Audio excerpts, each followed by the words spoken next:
They know how to use it better than we do. Yeah, I did. I don't know what did I hear this morning about it. A federal judge has ruled that the vaccine will not be mandatory. Well, I predicted I don't know. that. Yeah.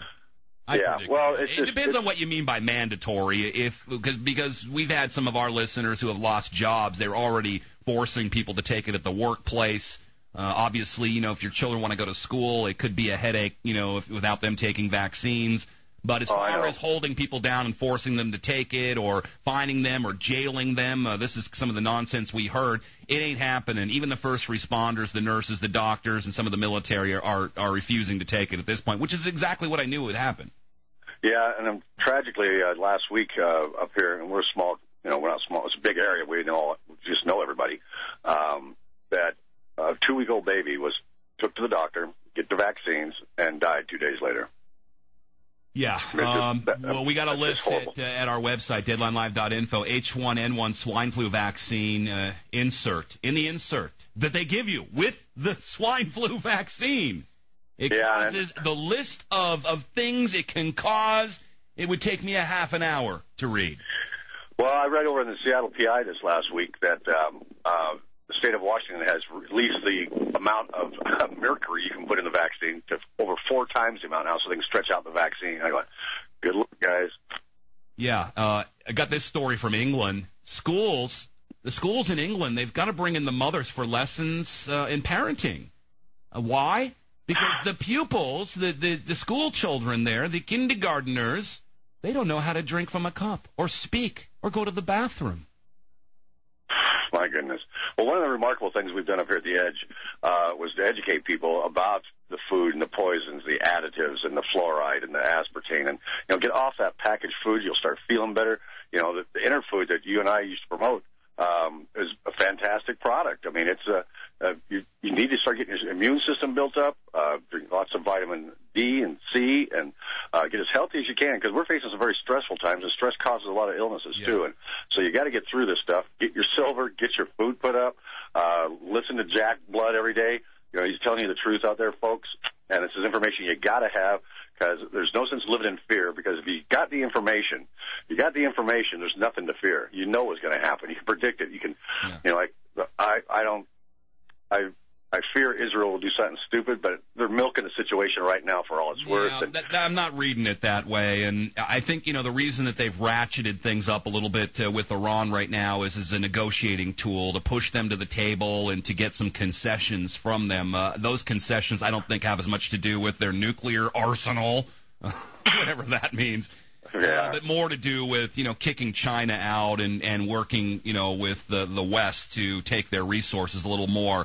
There's some really weird stuff going on there, and I've been predicting a non-attack for so long. I guess I'm just kind of stuck in the groove here. But let me just say this: I saw Bob Baer on a MSNBC, General Electric. He's saying, "Look, man, you can't bomb it. All it's going to do is rally the people." This is exactly what Zbigniew Brzezinski wants: is an outside threat so that they can begin rallying the people. So that's twofold: negotiate, rally the people. But Baer says, man, there's no way you can bomb that place and stop anything. The country's too big. The best you could do is buy a little time, and the sparks coming off of that, it just won't be worth it. I just don't see it happening, man.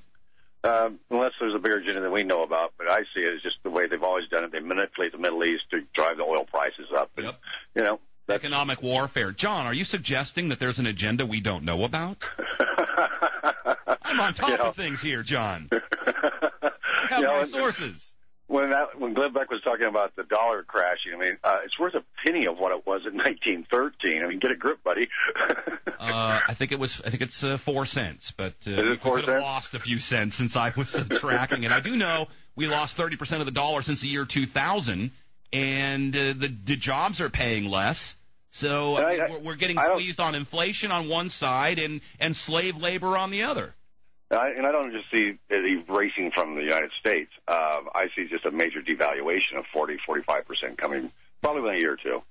Yeah, just suck the real wealth out of this country. I don't know how they're finding it, because there just isn't much left. But I'm sure there's some yuppie somewhere that might not be in debt up to their eyeballs and might actually have some real wealth for you to steal. Well, I'm kind of looking forward to that statement Ron Paul said, that if the federal government disappears, well, I've got a lot of federal problems right now. It couldn't happen soon enough for me. Well, and we're going to get another one of our predictions here is we're going to get the what they call the fair tax, so that they can keep track of the lemonade stands and the garage sales and everything else that we do. In fact, story we reported, John, you probably didn't hear this. They have garage sale police now to make sure you're not selling recalled things that they already approved and sold. Because I'll tell you, the economy is bad, John, and people are going to garage sales. They're buying used things. They want people going to Walmart. Yeah, and they just 2 days ago they started a smoking ban in all the bars here in Montana, and I can tell you that the patrons are not happy about that. They'll probably make half the bars go out of business. And hey, I'll tell you, most of the people here in Texas, because they did that here, they've been chasing me all around the country with this, as well as the exorbitant sin taxes. But that's not sin tax, but sin tax. 2 words, folks. But a lot of the bars here, man, they just give them the finger. Forget it, and people just smoke anyway. So good for them. Yeah, but it is illegal to be drunk in a bar up here. They do have the TABC. They're going to the bars and if you're drunk in a bar for your safety, you will be arrested. But again, that's not as easy to do as it sounds. They make examples out of some people, John. I mean, they can't get us all. That's my mantra.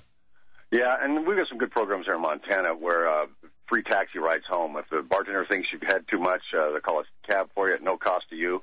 The bar picks it up and they get reimbursed by the county the next day, and so it keeps the highway safer. And then for an extra $5, they'll even bring somebody to take your car home for you. Hey, talk about incrementalism, John. I mean, I'm old enough to remember when I first started driving. You get pulled over with a little whiskey in the car or something, and the cop says, "Look, man, don't drink and drive. You want me to help you get home?" I mean, no ticket, no nothing, no pre-crime charge, nothing. I mean, you could carry a shotgun in your gun rack and not have a license, not have insurance, not wear your seatbelt, not wear a helmet, not be hooked up to a North Star or whatever government tracking devices. But this all happened incrementally.